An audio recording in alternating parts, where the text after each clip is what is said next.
प्रिय भैया बहनों, हम लोगों ने इससे पहले 11.3 एक्सरसाइज में बेलन के बारे में पढ़ लिया है। आज हम लोग शंकु के बारे में सीखेंगे। पहली बात हम शंकु के बारे में जान लेते हैं। शंकु किसे कहते हैं? तो शंकु की जो आकृति है, जैसे जोकर की टोपी है या बर्थडे में जो हम लोग टोपी इस्तेमाल करते हैं, उसकी जो आकृति है वह कहलाती है शंकु कहलाती है। इससे पहले एक्सरसाइज में था तो हमने उसके वीडियो आपको भेज रखा है, लेकिन फिर भी जान लें। तो ये आर हो गया, यानी इसकी त्रिज्या को क्या बोलेंगे? आर बोलेंगे। ये एच है और ये वाला एल है। एल का मतलब तिरछी ऊंचाई है। इसका पहले से आपके पास फोटो पड़ा हुआ है। तो ये आर है, आर मतलब त्रिज्या, ये ऊर्ध्व ऊंचाई और ये त्रियक ऊंचाई। एल बराबर क्या होता है? एल बराबर होता है √h² + r²। ये क्यों हुआ? क्योंकि पाइथागोरस प्रमेय की सहायता से देखें तो लंब स्क्वायर बराबर क्या होगा? आधार स्क्वायर और प्लस लंब स्क्वायर बराबर क्या हो जाएगा? कर्ण स्क्वायर। तो कर्ण माने त्रियक ऊंचाई। त्रियक ऊंचाई बराबर ऊर्ध्व ऊंचाई का वर्ग और प्लस त्रिज्या का वर्ग बराबर ही आएगा। यहाँ पर हमको जो जरूरत पड़ने वाली है वो तीन चीज़ें ही पूछी जानी है। एक तो आयतन शंकु का। तो शंकु का जो आयतन है वह बेलन के आयतन का तिहाई भाग होता है, यानी 1/3 πr² और h। बेलन का कितना होता है? πr² h, उसका तिहाई भाग होगा। शंकु का जो वक्र पृष्ठ है, वक्र पृष्ठ का मतलब है कि केवल बाहरी पृष्ठ।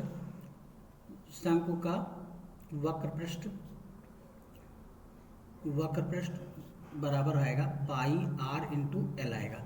शंकु का संपूर्ण पृष्ठ होगा।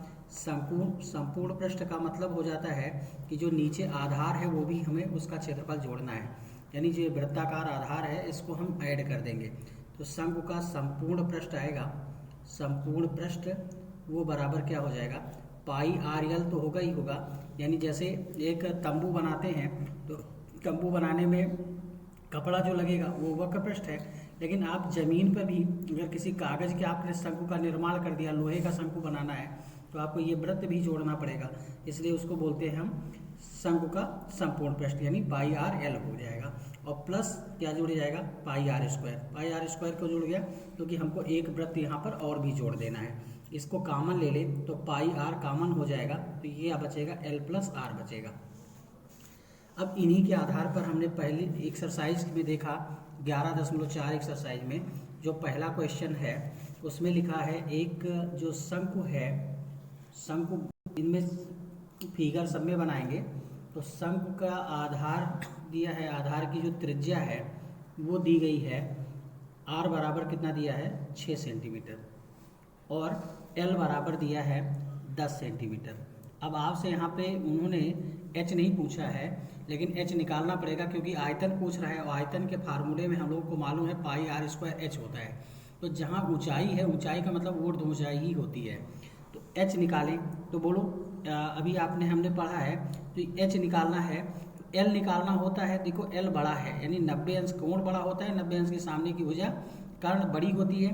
तो जब बड़ी होगी तो ये दोनों जोड़ करके आएंगे। अगर इनमें से कोई निकालना है तो ये मान छोटे होते हैं तो घटा करके आएंगे, यानी h बराबर कितना आएगा? √l² माइनस क्या आएगा? r²। तो बराबर ये करें तो 10 का वर्ग और माइनस कितना आया? 6 का वर्ग बराबर 10 धामा कितना आया? 100 और माइनस 6 36 बराबर √64, और ये किसका वर्ग होता है? 8 का वर्ग होता है। तो कितना आया? 8 सेंटीमीटर। यानी हमको h बराबर कितना पता चल गया? h बराबर कितना पता चल गया? 8 सेंटीमीटर। तो इसका आयतन निकाल लें। तो आयतन बोलो कितना होगा? आयतन का फार्मूला क्या होता है? 1/3 πr² और h होगा। यानी यहाँ आया 1/3 पाई का मतलब यहाँ पाई का मान उन्हीं परिस्थितियों में रखना है जब वो 7 से कट जा रहा हो, ये मैंने बेलन में भी बताया। तो पाई का मान यहाँ रखने की कोई विशेष आवश्यकता नहीं है। पाई गुणे आर का मान कितना? 6 और गुणे कितना? 8। काट दीजिए, ये कितना आया? 3 दूनी 6 बराबर आया 8 और 6 48 दूना 96 और पाई। ये सेंटीमीटर की पावर 3 हुआ। 3 क्यों हुआ? क्योंकि इसमें आयतन होगा तो लंबाई चौड़ाई ऊंचाई, यानी त्रिविमीय संरचना है। तो जब 3D है तो इसका मतलब लंबाई चौड़ाई ऊंचाई, तो लंबाई भी सम्मिलित है इसमें, चौड़ाई भी है और ऊंचाई भी है, इसलिए घात कितनी हो जाएगी? सेंटीमीटर की पावर कितना आएगा 3 आएगा। मुझे लग रहा है ये बढ़िया से समझ में आ गया होगा। अगर इसी में पूछता तो इतना ही है, लेकिन एक अतिरिक्त निकाल लीजिए, वक्रपृष्ठ भी निकाल लीजिए। तो बोलो ये वक्रपृष्ठ कितना आएगा, वक्रपृष्ठ आएगा पाई आर इंटू एल आएगा। तो बराबर पाई का मान पाई, आर का मान कितना, आर का मान हमको 6 मालूम है और एल का मान कितना मालूम है 10। तो कितना आएगा 60 और पाई ये सेंटीमीटर स्क्वायर हो जाएगा, क्योंकि ये क्षेत्रफल है। क्षेत्रफल क्या होता है, वर्ग होता है, यानी लंबाई गुणे चौड़ाई, दो ही चीज़ें सम्मिलित हैं। चाहे तो यहाँ संपूर्ण पृष्ठ भी निकाल सकते हैं। तो देखो संपूर्ण पृष्ठ कितना आएगा, तो संपूर्ण पृष्ठ जो होगा उसका फार्मूला लगेगा, क्या फार्मूला लिखा है, पाई आर और L plus R, L plus R, यानी पाई का मान ना रखें, आर का मान कितना रखें 6, एल का मान कितना 10 और आर का मान कितना है, आर का मान है 6, यानी ये आया पाई गुणे 6 गुणे और यहाँ 16 छक्का 96, यानी 96 पाई, ये कितना बन जाएगा आपका सेंटीमीटर स्क्वायर। तो ये लेकिन ध्यान देंगे, ऐसा नहीं है कि ये मान मैच कर गया तो ये समान है, ये संख्यात्मक रूप से मान बराबर हैं, बाकी परिणाम दोनों का अलग अलग है। तो यहाँ आयतन कितना आया 96 सेंटीमीटर की पावर 3 यानी घन सेंटीमीटर, और वक्र पृष्ठ आया 60 और ये संपूर्ण पृष्ठ कितना आता है, संपूर्ण पृष्ठ आता है 96 पाई आता है। ये पहला क्वेश्चन हो गया। दूसरा क्वेश्चन हम देखें, दूसरे क्वेश्चन में दिया है, ध्यान देंगे बढ़िया सा क्वेश्चन है। ये सेकंड नंबर, ये लिखा है, ये एक शंकु है और शंकु में दिया है त्रिज्या दी है, त्रिज्या r बराबर दी है 3.5 सेंटीमीटर और ऊंचाई दी है 12 सेंटीमीटर। ध्यान दें यहाँ पे l की जरूरत पड़ेगी, इसलिए क्योंकि ये वक्रपृष्ठ पूछता है। क्या पूछ रहा है, वक्रपृष्ठ, और वक्रपृष्ठ ज्ञात करने का जो फार्मूला है वो पाई आर एल है। एल हमको अभी पता नहीं है, तो एल निकालें। एल बराबर क्या होगा, एल देखो बड़ा है क्योंकि 90 अंश के सामने वाली भुजा बड़ी होती है और बड़ा मान इन दोनों के वर्गों को जोड़ करके आता है, यानी यहाँ पर क्या करेंगे 12 का वर्ग और प्लस 3.5 का होल वर्ग। बेहतर रहेगा इस 3.5 को हम क्या बना लें, बटे में बना लें। तो बटे कितना हो जाएगा 10 हो जाएगा।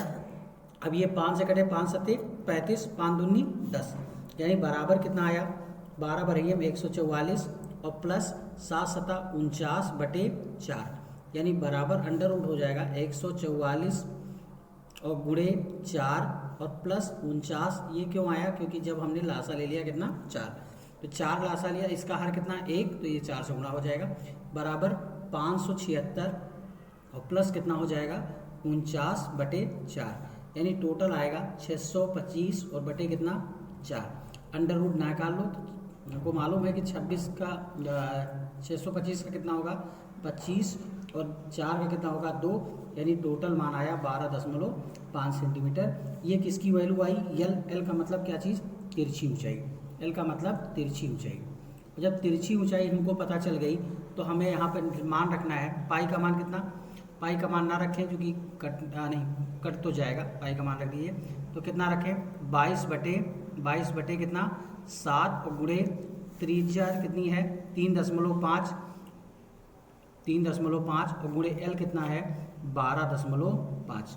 ये हटा दिया तो यहाँ क्या बढ़ जाएगा 10, 7 5 35, 5 दूनी 10, 2 से ये कट गया तो कितना आया 11, गुणा कर लें तो 11 5 55, 11 दूना 22 और 5 कितना 27, 11 करने 11 और 12 1 13, एक संख्या वाले दशमलव यानी 137.5 और ये सेंटीमीटर स्क्वायर।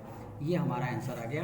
तो 2 नंबर में वक्रपृष्ठ ही पूछ रहा था और आराम से निकालेंगे। अगर आयतन भी पूछ रहा होता तो आयतन का मान भी निकाल सकते हैं। ध्यान दें, इसके बाद भी और क्वेश्चन है, लेकिन वीडियो थोड़ा बड़ा हो जाता है तो लोड होने में दिक्कत होती है। ये 2 क्वेश्चन सीखिए, बाकी के हम सवाल लगा करके आपको पेज में भेज देंगे।